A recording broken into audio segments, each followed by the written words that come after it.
Welcome to Command Control Power, a weekly podcast hosted by 3 certified members of the Apple Consultants Network, drawing from nearly half a century of combined experience.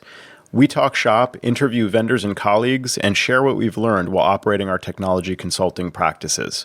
This is Joe Saponare of CyMac, and my 2 co-hosts are Jerry Zigmont of MacWorks and Sam Valencia of the HCS Technology Group. We also offer a weekly email newsletter which includes show notes for each episode. Learn more at commandcontrolpower.com. And thanks for listening. This episode of Command Control Power is brought to you commercial-free and is made possible by our Patreon sponsors. You can help bring more commercial-free episodes by going to patreon.com/CMDCTRLPWR and supporting the show with a monthly pledge. Thank you for your support of Command Control Power. Welcome to a live video pre-recorded podcast of Command Control Power for the ACES conference, the prequel. In 2020, here we are, May. We made it. We made it this far. Hey, guys. Good to see you, Sam, on a desert island somewhere. Well, I decided to record this show from my beachfront property, so I hope you guys don't mind. Looks like there's a little chop. This has been amazing. A little choppy there. It looks a little windy, though. I don't know. Yeah, it doesn't appeal. Can you hear me over the wind noise? Yeah, exactly. Oh man. Well, and so I guess that answers the question. What's the one thing you'd bring to a desert island? It's your podcasting equipment. We know how dedicated you are to the show now. That's right. Yeah, that's quite a swanky hat you got there. That's right. This is my fedora. Yeah, and my AirPods are working really well against the high winds. You can't even hear any of the winds through it. No, it's amazing. Good. No, good noise cancellation. Yeah. So, Joe, I noticed you don't have any pandemic facial hair. What happened there? I thought we were going to do like the Sgt. Pepper era kind of recording. Oh, yeah. I mean, that's the one thing that's easy for me to maintain. You know, I bought one of those electric razors before I got back on the road. So that turned out to be a nice thing to have. Can't do much about the mop on top, but it is what it is. That's my feeling. But you're looking pretty spiffy, Jerry. You got the facial hair carved it very nicely. Yeah, thanks for the setup. That was really nice. I got the Richard Wingfield starter kit on right now. Nice. To go the full Monty, I would have to do the shave off to go full boat. But I'm easing into it. You're doing it live, right? You waited for the show to do that part, right? It depends. Maybe we could have a Patreon drive and do something like that live. Yeah, exactly. Sweet. I'm all for it. Okay, you can't take it back now. That's good. Well, I'm not making any promises. Okay, all right. Sam's got the beard. Well, for Sam, that's just like his regular 5 o'clock shadow, isn't it? I wish I could grow hair this fast. No, this took about 3 weeks. I actually just cleaned my facial hair up before the show. It was the one kind of little prep work that I did. Besides dealing with this janky old microphone, which decided to I have to hold it in front of me so you can see it. It just stopped working. I mean, we tested this mic last week, and I plugged everything back in the same way, and it just no bueno. There's an on-off switch. That was not the problem. But I even tested it on Ashley's computer and nothing. No, the mic is it shows up, but it just doesn't record, doesn't do its one job. So we made it work. It was just its time. Yeah, exactly. Decided to crap out before ACES.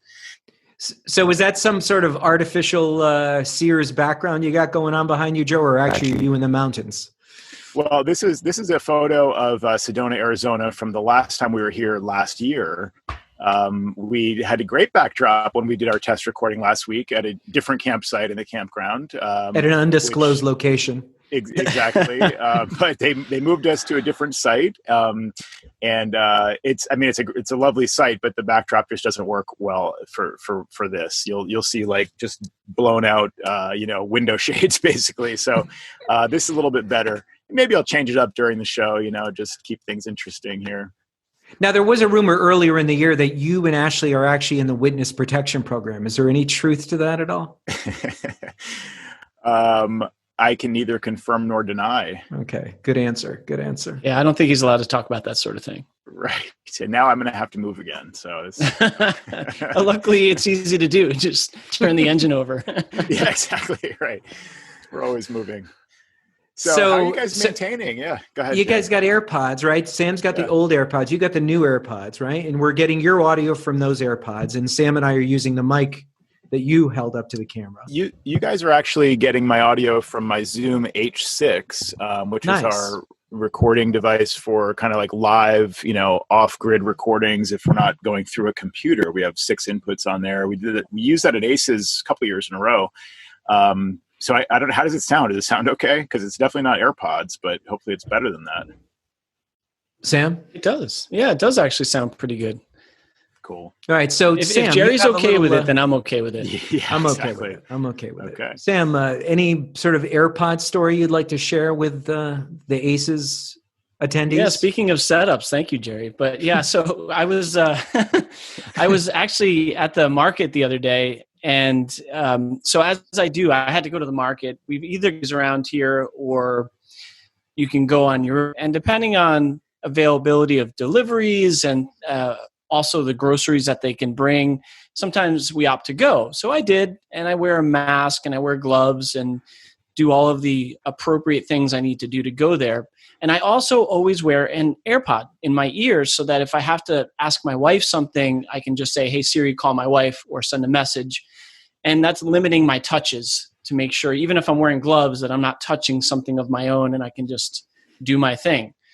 And in addition, we're actually, if we go to the local grocery store called Stop and Shop around here, I use the scanner so that I can just scan everything along the way and check out without going to a register, and I'm out the door faster than you can say shop. So, so I was wearing my mask and my gloves, and I was wearing a baseball cap, and I had my AirPod in. And so when I was done, what I typically do is I take off my equipment and I do not throw it on the ground like some of these awful people out there that you see all over the marketplaces.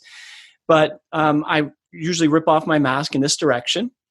And I got home and I realized that when I did that, I flipped my AirPod out of my ear, not realizing that it left my ear, and it landed somewhere on the ground in the parking lot. So I realized that after miles away when I got home. So I hop in my car yet again, drive all the way back, figuring at this point that it was crushed. There was just no chance that I was going to have anything left except for pieces on the ground. So I get there and I park near to my old spot, and I look, and there's a car already parked there, and there's a woman in her car, and she's about to leave. And I look under her tire, and right below her tire is my AirPod, just right there, sitting there, perfectly intact. And I don't know what to do because I see her like shifting, and I'm like, wait. I'm like, don't move. And she's probably freaking out because, here's some guy in the pandemic just freaking out by her car. Wow. And she's like, oh, okay, I'm not moving. And so I reached down and I grabbed it and I just showed her to her. I'm like, this is mine. She's like, okay. And I walk away. But I was realizing, amazing as that was, that first of all, she had to have run over it to park in that spot where it was under the tire. And I had to have run over it to leave unless someone kicked it along the way or something like that. But right. Incredibly amazing that I was able to get it, and it's back in my right ear. After, and I just double tapped it, which initiated Siri, by the way. But I disinfected it and did all I had to do to make sure that it was good to go. So I have it back, and they're once again a pair. That's a great story. So be careful taking off your mask when you're wearing your AirPods, is the moral here of the story. Yeah, that's the moral.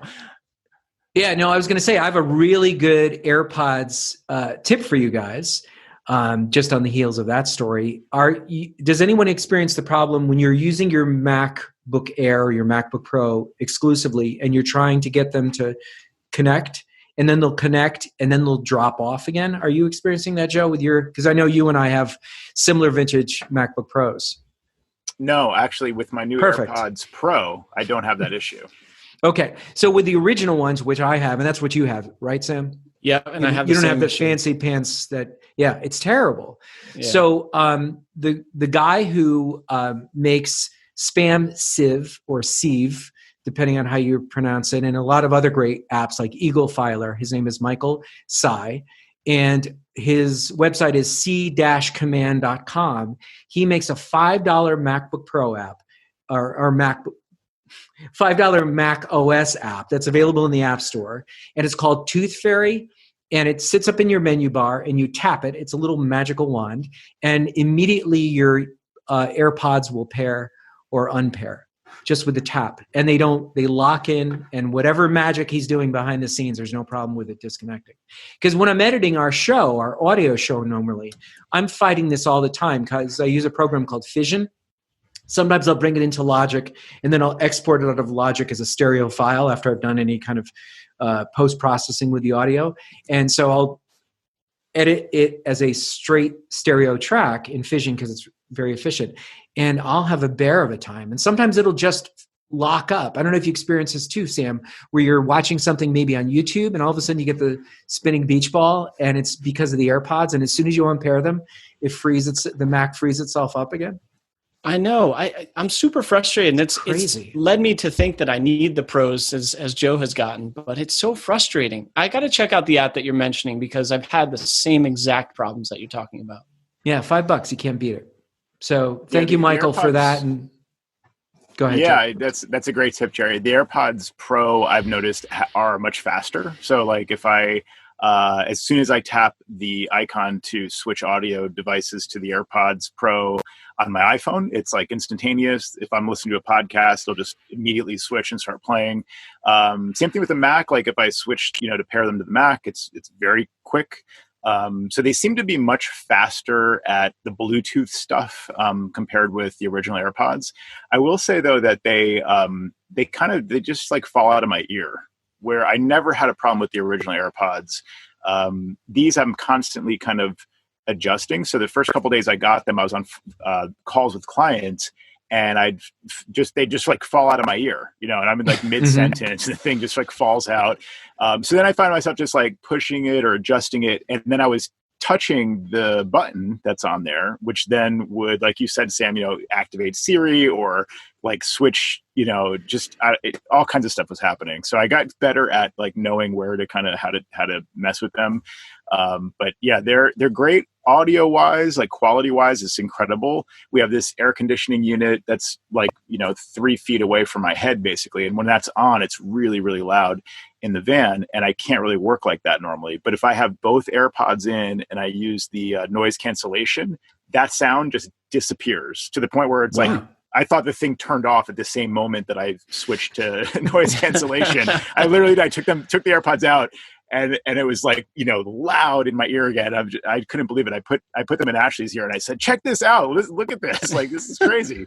So the audio like stuff works really well. The design of the fit for me, I haven't quite gotten it right. There's 3 different little things you can put on them to, different size, whatever you call them, that fit in your ear. And I've tried different sizes and I'm still messing with it. Hopefully it'll get better. But yeah, overall, audio-wise great, speed-wise great, but fit, not as great. Judging from what you've told us about some of the problems with the van, I wouldn't be surprised if you turned them on and then all of a sudden the air conditioning went off. Or just fell down or something. Yeah, exactly. Right. Yeah, totally. I know. We've had our fair share of issues. We've had leaky floor heating. We had. I could go on and on. I won't bore you. But yeah, it's been So before we dive into the meat of the show, anybody have a non-paid product placement on their chest that they want to share with the viewing audience? What do you got there, Sam? What are you wearing? Well, we got the sign. I see Joe's. Well, I got something. It's actually from a listener on the show, but it's on the back of the shirt. So I don't know if we can, but I'll give it a whirl. All right. So this is the back of my shirt. Ah, Origins 84, Michael. That's yeah, right. Michael That's Thompson. right. Very cool. It's neat. Very cool. Yeah. Joe, I'm sorry. I completely ignored the fact that you had your company logo on the shirt, and I was like, "How about you, Sam?" I'm sorry. That was really cruel. Yeah, look, we all know where he comes from. Look, Joe's got his company on there. Well, I'm proudly wearing my Watchman monitoring T-shirt. No paid product placement in this video today, but proud to advertise Watchmen wherever I can. Yeah, and Michael in 84 has been a huge contributor to the show, even on the background. So I was proud to wear his shirt. I actually, the other day, I took it out of the laundry. I was like, oh, this would be great to wear because it's actually a great shirt, and he sent it as a nice gift, as a nice gesture. It's a fantastic shirt. I appreciate it. Yeah. Joe, you were talking about your fans in the van. And as we're talking, my fans on my brand new MacBook Air are just kicking up a storm, and my CPU percentage is through the roof. And I'm finding that with this brand new computer, it's crushed with any virtual meetings of any kind and anything that really didn't put a damper on my MacBook Pro. So I'm a little disappointed as of right now. And there's nothing from my old computer either. I set up a brand new Mac, just manually took over some of my documents and folders, but I didn't transfer or migrate anything from the old computer. So it's a fresh, brand new MacBook Air that I'm quite disappointed to say is really getting crushed under anything of value on the computer itself. Is it a quad core that you purchased? And how many gigs of RAM? 16 gigs. So that's what I heard on MacBook. It's a quad core. It's a 1.2 quad core. Oh, it is. Okay. Yeah, because on MacBreak Weekly, they were saying that you really shouldn't skimp on the quad core. You don't necessarily need to go to the i9, I think was a possibility on that, or an i7, but definitely an i5 with quad. So you've got that, and you've got 16 gigs of RAM, and you're still having problems. Yeah. I mean, for the most part, nothing, I won't say that things stall that much. It does happen periodically, but so this meeting is not stalling. I'm not getting the beach ball, but it's just really putting a hurt on the processor. So far it hasn't truly affected performance, except to say that the fan is very obviously working extra hard. All right, I have to say it. Do you have too many items on your desktop? Is that what it is? Does your Mac need a general cleanup? Because that could be it. Is that it, you think?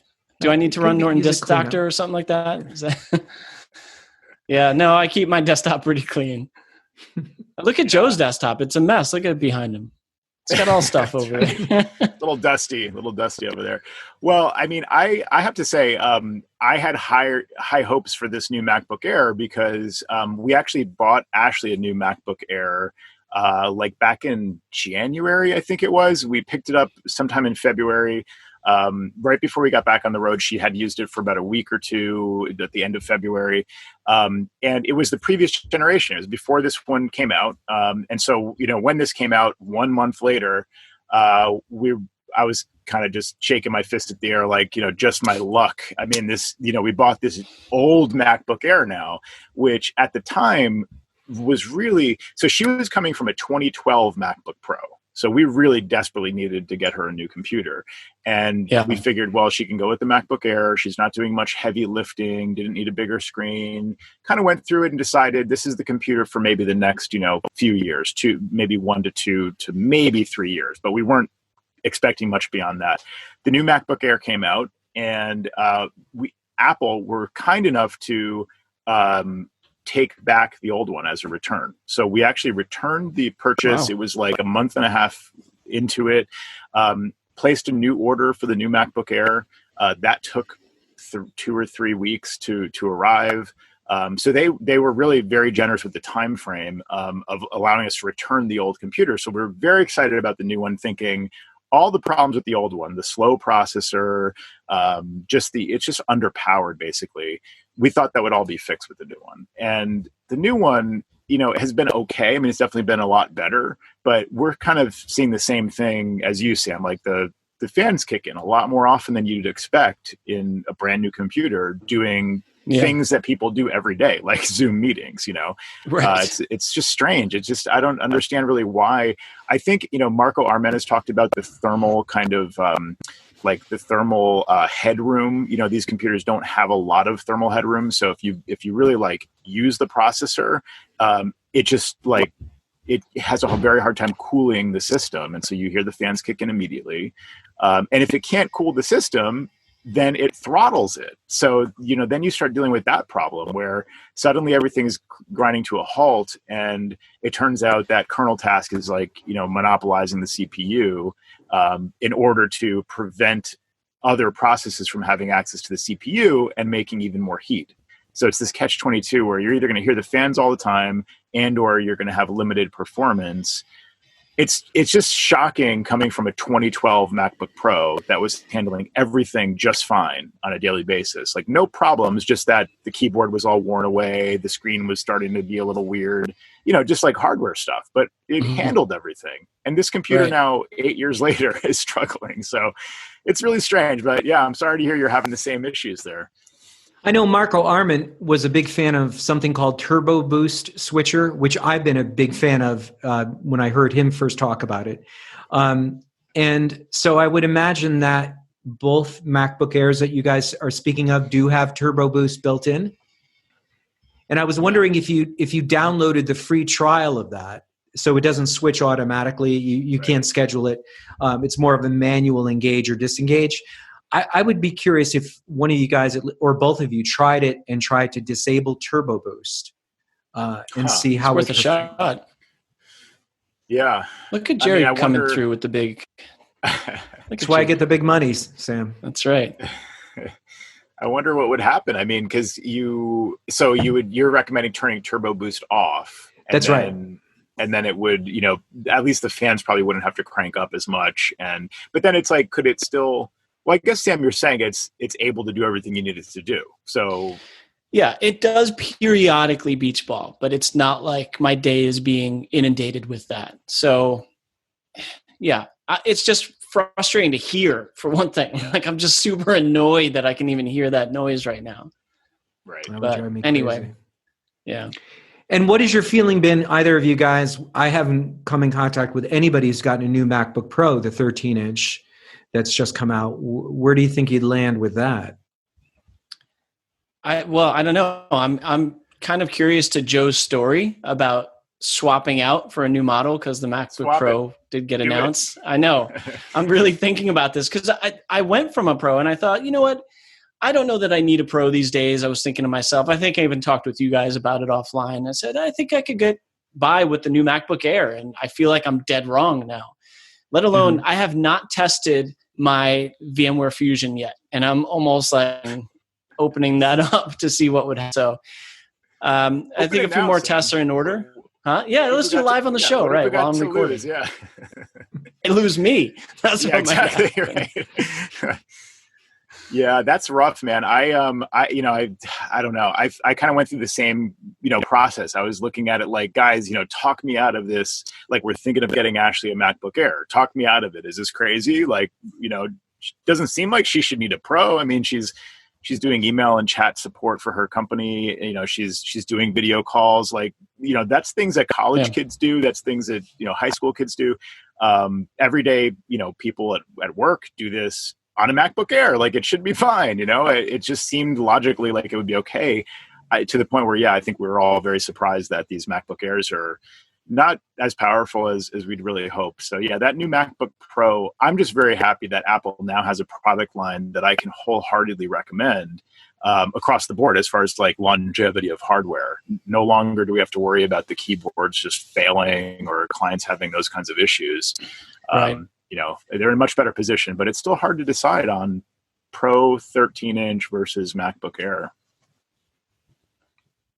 I was inclined to consider a new MacBook Pro if they had come out with the 14-inch, because I'm still using this 2015, and it's been, there's been really no friction here in a long time. It just seems to do what it needs to do, and I'm not getting what you're experiencing where the fans are ramping up, and I'm just going to try to ride this out as long as I can.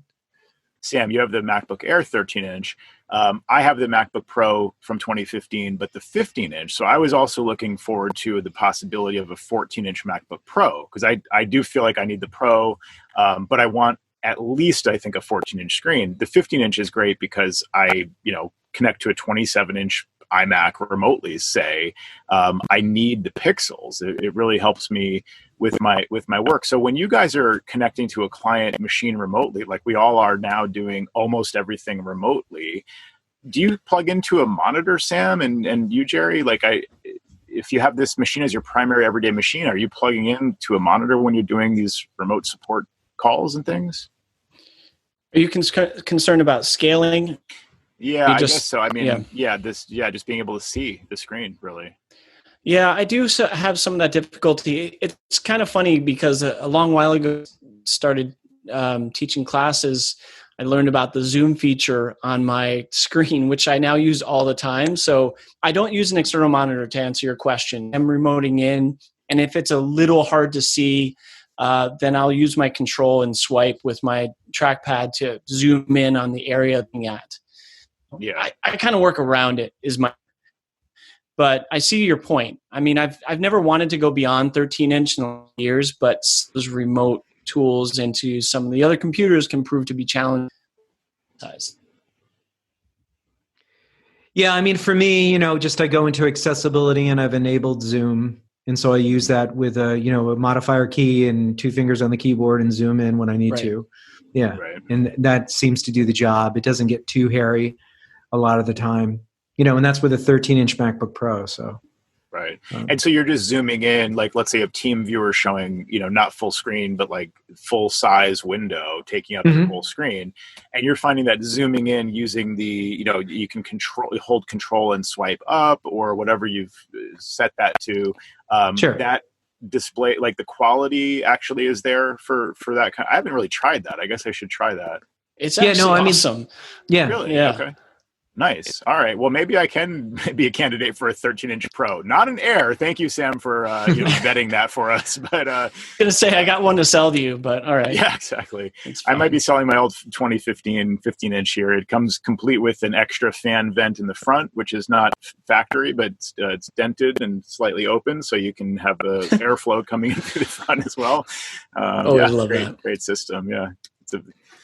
But I would be encouraged, Sam, by what Joe said about the fact that they're a little bit more liberal on their return policy. So especially because the stores have just opened, I would try to see if you could do an upgrade. Yeah, I'm going to reach out to one of my contacts and see if they can help me out, so to speak. But we'll see. Well, honestly, Sam, just call the Apple, call Apple support, because it could not have been easier. They asked me. They asked for an exception from a supervisor, and it sounded very likely. And then they came back in like 5 minutes, and it was a done deal. So they're very they definitely are even more customer service oriented than I think they always have been.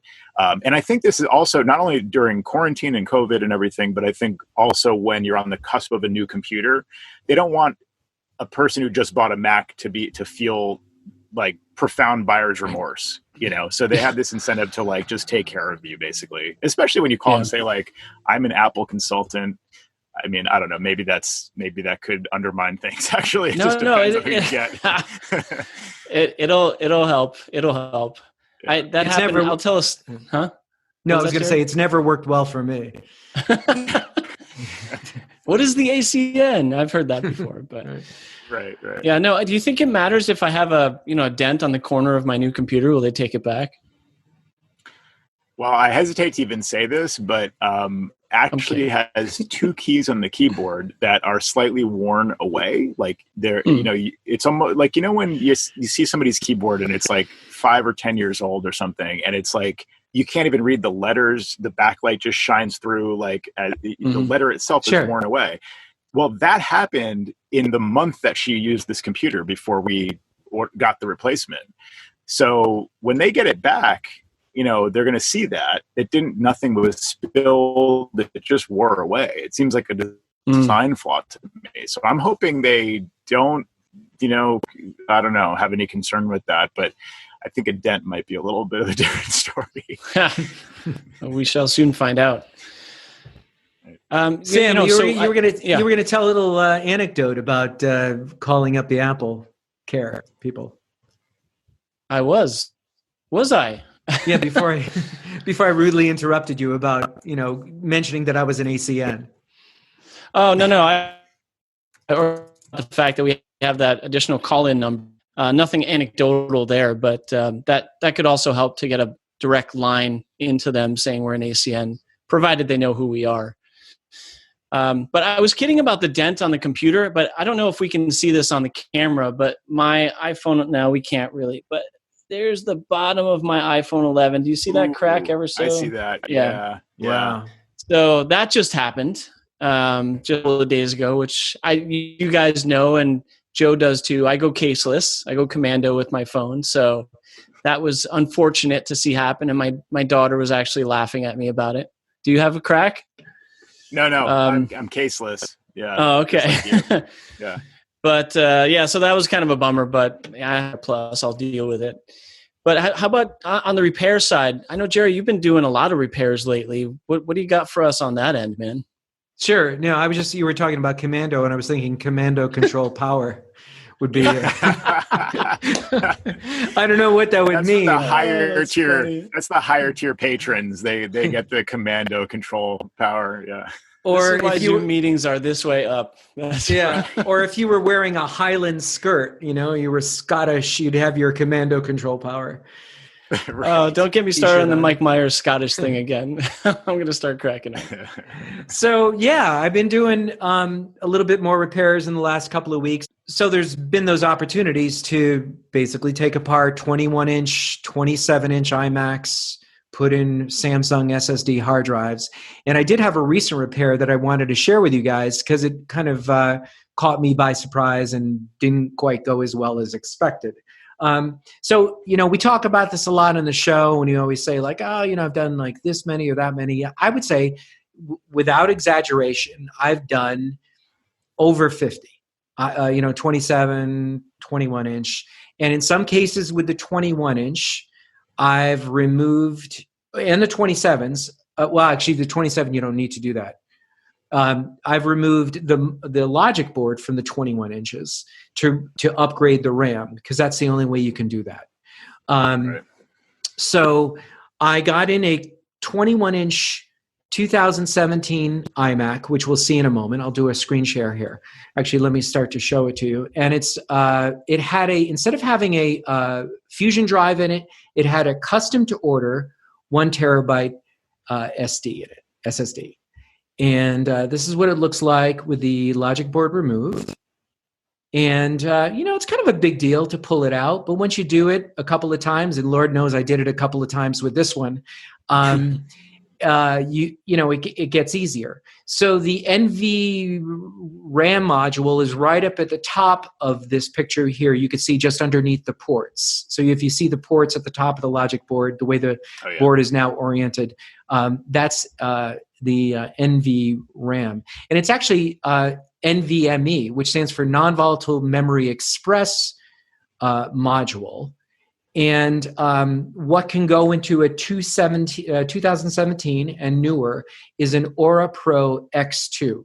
So OWC makes Aura Pros. They've been making them for a while. This is an X2, and it's just as fast, if not faster, as what Apple would have put in there for a custom to order.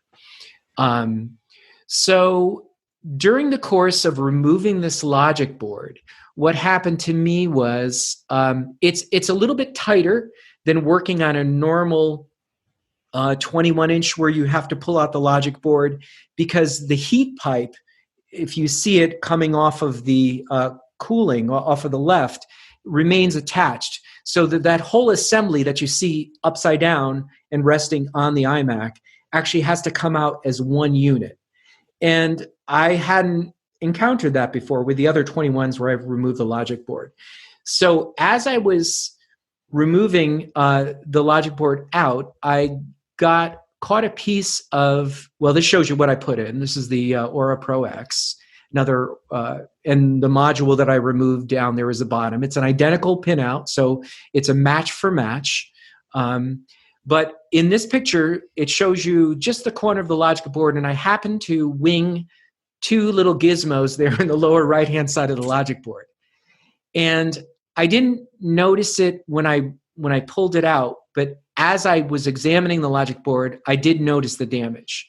And I realized that if indeed I mounted the the Memory Express RAM, what is it called? The SSD, I have to look it up again. the non-volatile Memory Express, and I put it back together, I would definitely have a problem for this little module or this little nubbin that broke off. So ultimately what happened here was I had to send it out to find somebody to do a logic board repair. So if you see in this picture, this is actually the area that I winged off as I removed it. I don't know if you can actually see this in the video, but if you look at the lower right-hand corner, there are two gray little items. Well, one is actually off of its perch, and the other one actually has part of the top of it whacked off. Can you see that, Joe? And Sam? Yeah, it's kind of like rotated out of position or something. Yes, that's the one that's yes. loose. Right. Yeah, that's just a little piece there, and the other one actually was damaged as well. So I didn't know my exactly Zoom to see that.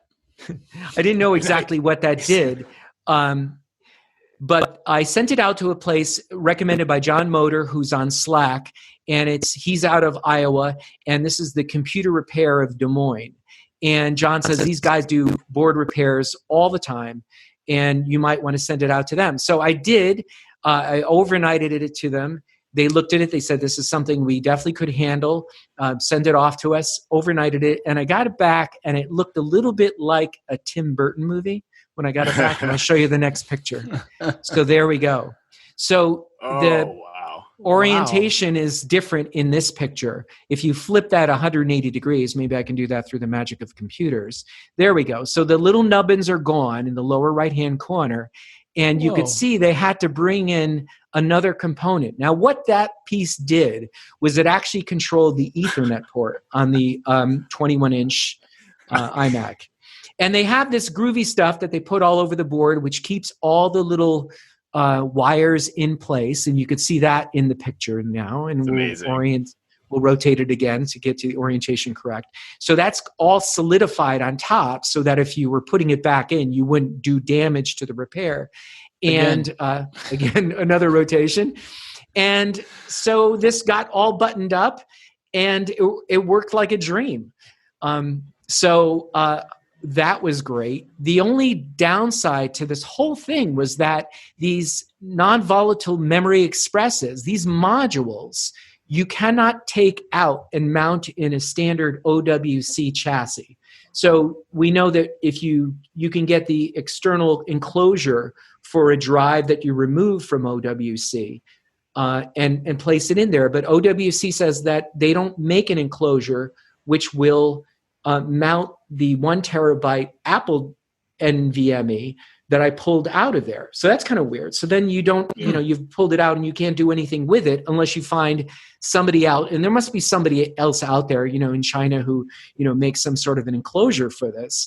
But, and the other thing was I originally tried to do the migration using the OWC enclosure with the board still intact in place. And I couldn't do that at all. So luckily I had backed up this computer. Joe, I always think about you when I work on these things nowadays, because, Joe's always saying, like, you got to do backups and make sure you don't do a backup. And thank goodness I backed up this machine, because there was no other way for me to pull the data off of this 21-inch iMac other than having the original drive in place and backing up to an external drive, not the new 2 terabyte that I was going to put to replace it. So it was a long process, and, I kind of got out of it with not getting really too financially hurt with this board repair, but it was certainly an adventure. So, be careful out there. Look at that Frankenstein logic board, though. Can you go back to that? That is remarkable. I mean, what they were able to do. They actually added a component which is some kind of a, I don't know if there's like a programmable ICU kind of thing, or IC, whatever, integrated circuit chip, like that they made to replace the components that got damaged. I mean, that's incredible. But I could have done that for you, Jerry. Why don't you just call me? I could have. Yeah, there was definitely some artistry in what they did there. And again, this was complete. When this went back into the machine, it was completely hidden to the client, because this actually, that part of the logic board, as you could see where the ports are, it gets tucked underneath. So the client would never see that repair if they opened up the iMac. Is it true that the reason Johnny Ive left Apple is he saw one of these repairs in the wild and he just couldn't take it anymore? He was like, I'm out. Could very well be. That was cool, really. I was intrigued through that whole thing. I mean, usually I fall asleep on some of these stories, guys, but no, that was a good one. I mean, that I was looking at it going, oh my God, that's amazing. I could never joke, but who knows? Yeah, just look out for those. Yeah, look out for those MVMEs, because there's a real gotcha there. Those, if you remove one, you can't do anything with it at this point. Right. Yeah. And thanks to John Motor for the recommendations. Yeah. Thank you, John. Yeah. Very cool.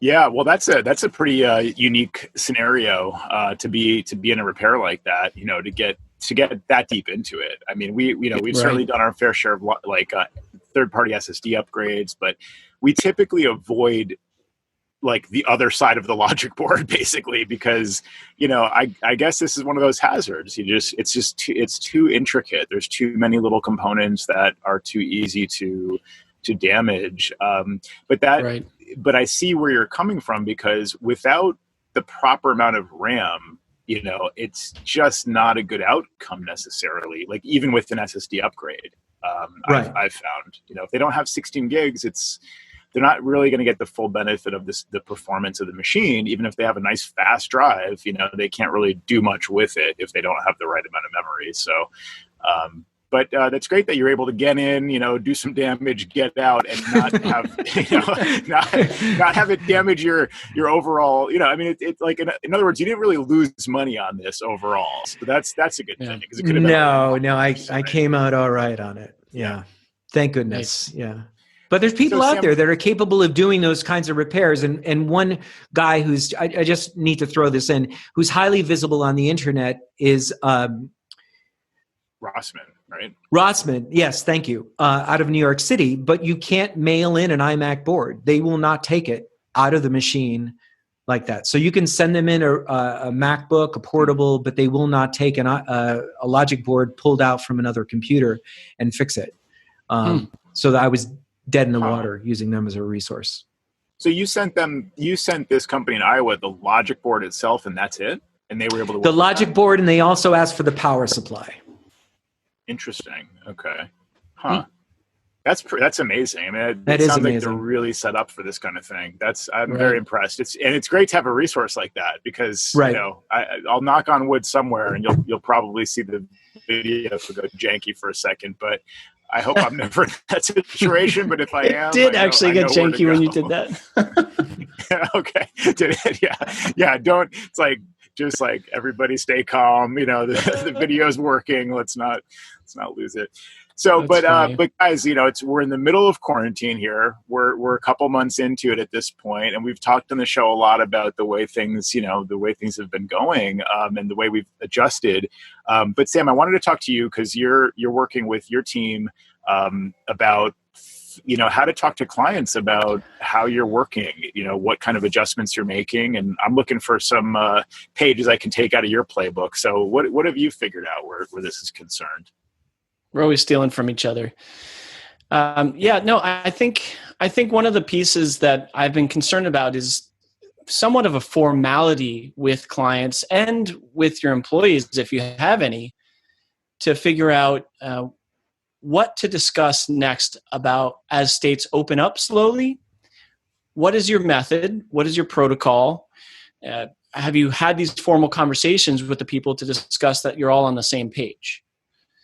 So what I had was a call with Matt recently on my team. And instead of just inferring or figuring that people might be okay with something, we were having a formal conversation of what his comfort level was moving forward as our state opens up and as neighboring states open up, because everybody's slightly different.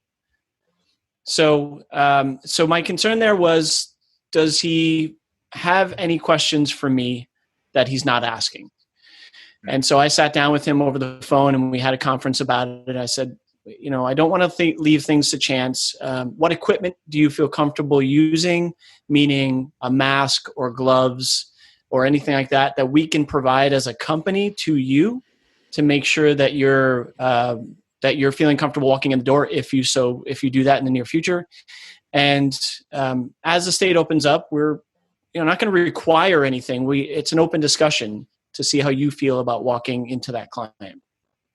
And on the other side of things, and I want to ask you guys your opinions on this too, is approaching the actual clients.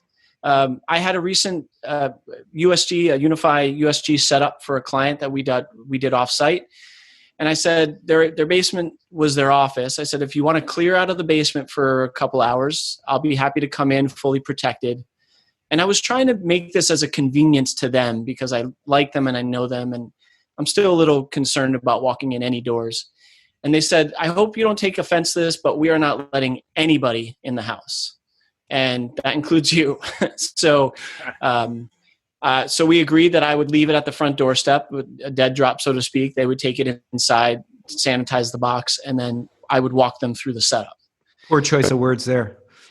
Dead drop. Yeah. But, this was, and with a USG, it can be very tricky, but I had adopted it into our cloud controller beforehand so that when we dropped it off, it would be plug and play.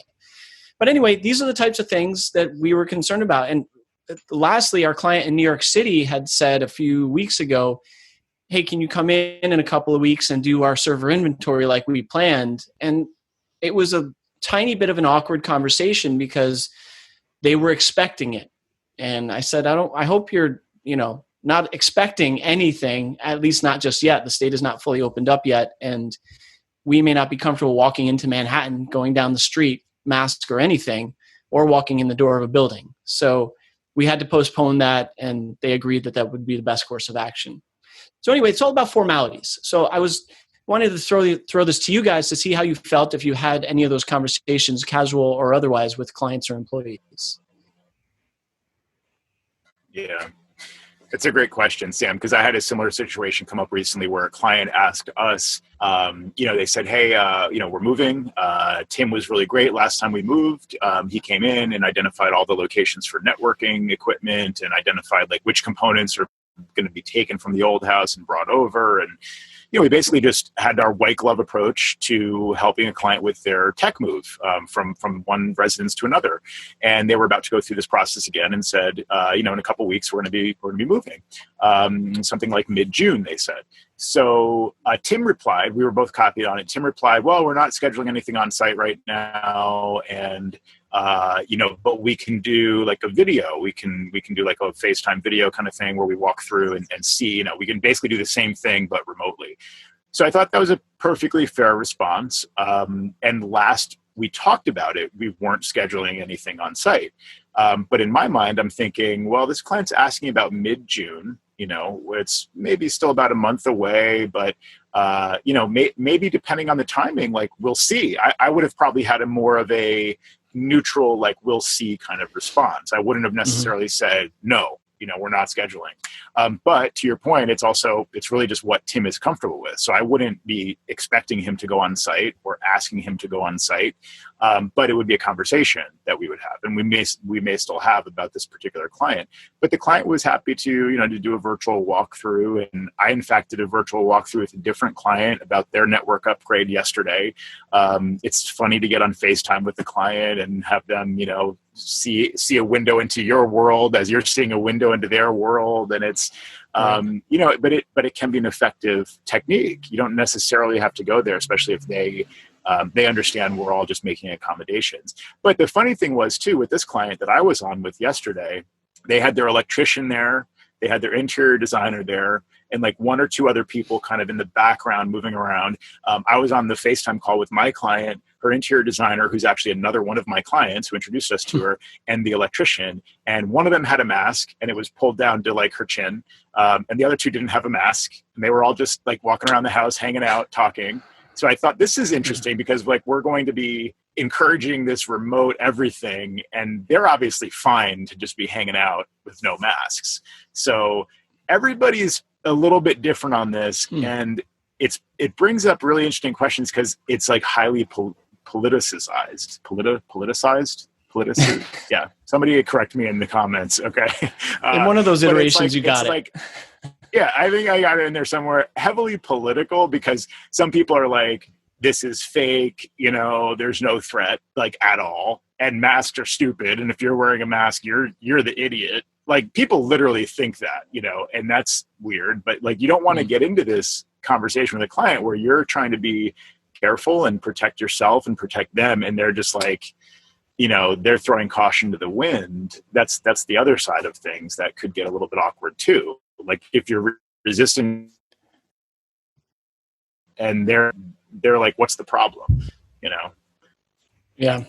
I was telling my wife just last night that I think everyone in society nowadays is going to be silently judging each other because everyone has their breaking point or part that they're comfortable with mask, not mask, distance, no distance. And so everyone has their own opinion on that. So everyone's going to be silently judging each other about those sorts of things. But it brings to mind one quick thing. Did you hear the story or see the story about the woman in Kentucky that cut a hole in her mask so that she could breathe easier? Did you guys see that? I heard about that. Yeah. Yeah. Oh, boy. Go science. Yeah. Yeah. Ooh.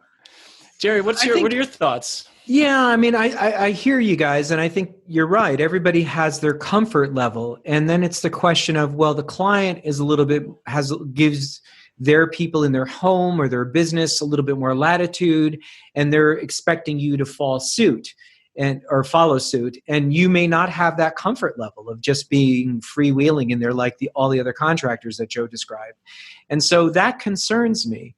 Not that they may move on and find another consulting company that's willing to, send their frontline people out there to do the work.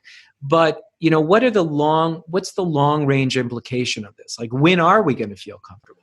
And we all kind of live in a microcosm, and we only kind of see what we see outside of our local network of venturing out that we're doing right now.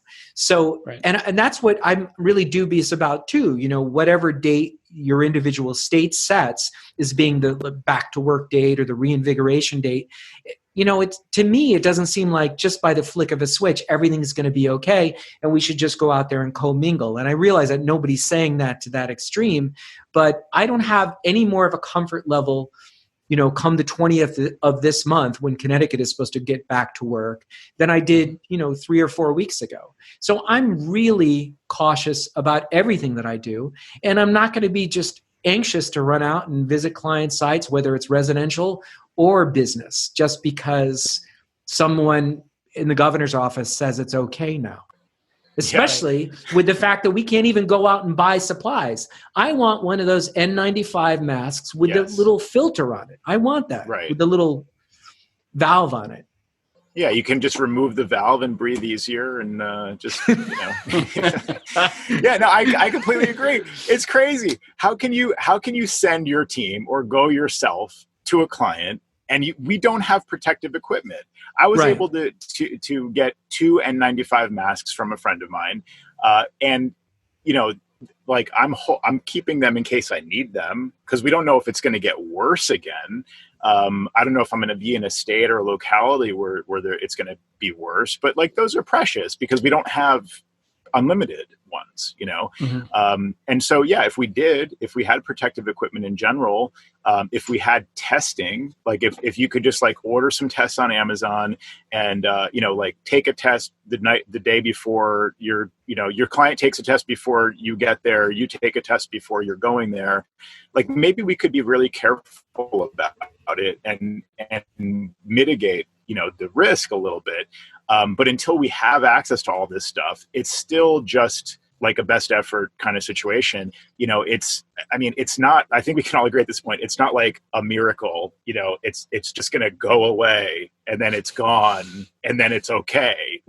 It's not a flip of a switch. It's always in the background until we have a vaccine and or herd immunity or the hospital, crunch isn't a risk anymore. So in the meantime, we have to be extra careful. So even when the state opens, we have to follow protocols, which means wearing a mask. Where do you get the mask? It's a tough situation to be in. There's no good answer. Yeah. And the big piece of it is don't assume anything, especially with whoever you're dealing with, and don't assume anything if you have employees. I think that's something that it's almost like it's a lot of people might take it as a given, if I'm comfortable, this person's going to be comfortable and we'll just send them off. You really have to have those deliberate conversations with the employee and the client to let them know where you stand so that you make sure that everyone agrees. And if not, discuss what those disagreements are and figure out a common ground. So that's a a big part of what society is going to be like for the next who knows how long. And I think it was important for me to have that conversation. And now that's all out in the open, and I wanted him to know, we're going to get you the supplies you need. We're going to supply that because we're the company that's you're working for, and we're not going to put you in harm's way. So, but even so, there's going to be some time where certain clients are not going to be visited. We're going to base it on the type of client. If anyone's there, are they an at-risk client? Because we have some senior living facilities that we work with that's a concern. So we'll be taking it as it comes. And I'm sure the three of us will be having more and more conversations around that subject matter for a long time to come.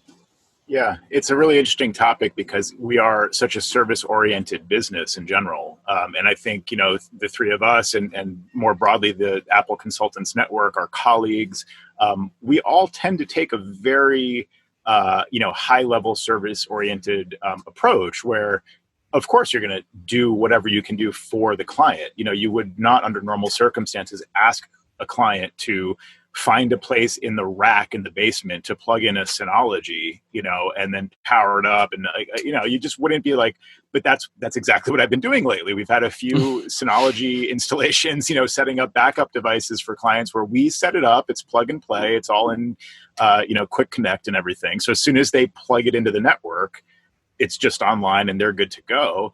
But I mean, we've trained clients to think of this stuff as like technical and like they don't want to get their hands dirty, so to speak, and we don't want to ever ask them to do anything that would require them to lift a finger, to some extent.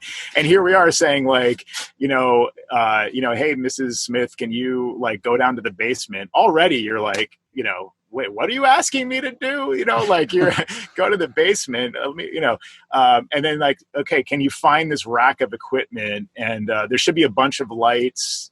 There's a bunch of ports. They look like phone jacks. I mean, come on, like and like this is, and I've literally had a client say to me, like, I just want to ask you about how you're charging for this because, we talked about this number of hours that it would take to set it up remotely and, configure it, connect, configure all the Macs to backup and so on. And we had a project price for that. And now we've been on the phone for an hour and blah, blah, blah. And, I, just like want to know how you're going to charge. Like you would normally do that, right? They were kind of asking me and I said, absolutely. We would normally be doing this, but obviously there's extenuating circumstances. And you'll see on the invoice, because I had already sent the invoice for the work, the proactive credit from that phone call where, we were on the phone for an hour and we're going through like which cables go where and everything else. I credited back a half hour of that, because it should have taken a half hour basically. So I just did the right thing with regards to the invoice, but that's not always good enough. Clients expect the white glove treatment and we can't always provide it in these circumstances. So yeah, we've got to navigate it somehow. Right. Well, I think, there's a lot more to come regarding this topic and subject matter and how our world changes. I think what you're talking about also makes me think about some more about what our clients consider we do as technical. Like if they were able to plug this in and connect their stuff, what am I paying this guy for? I was able to do that, So how technical is this? So there's the other side of that too. Of obviously there are some things like a pre-configured Synology they can't think that they would do, but installing equipment that they were able to do through a 15-minute walkthrough, and they're like, oh, last time we did this, he charged us an hour for that to set that up. It makes them wonder, I think. Certain clients, not all clients. So some of the clients are very happy to have you continue to do what you do on a remote basis. But I can see some of the clients that inquire a bit more, maybe do research on numbers and price check a lot of things, that they might start to second guess some of the stuff that we walk them through. Could be wrong, but you never know. I just think these times are going to make us and our clients question so much more going forward. Yeah. Well, what do you say, guys? You want to do this again sometime? A little Zoom conference for our podcast? Yeah, I want to say thanks to Justin Esgar for continuing to run the ACES conference all these years. I think we're, year 6 or something like that.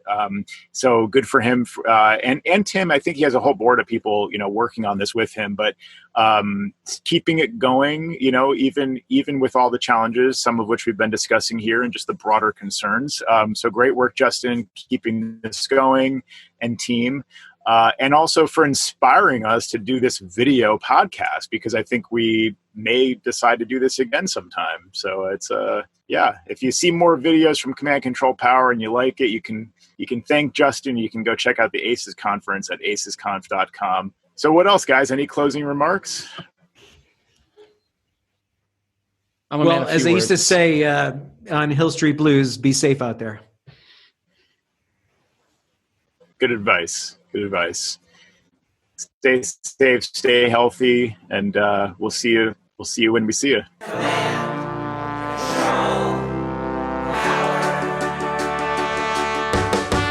Jerry does his voices of customers of all kinds. Am I on the cloud?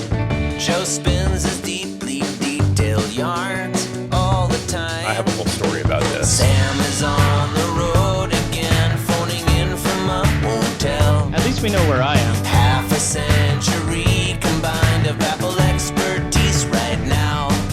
Right now. My Mac is slow. Have you tried restarting? Well, the fans won't blow. Have you tried restarting? But my data is gone. Have you tried restarting? I dropped it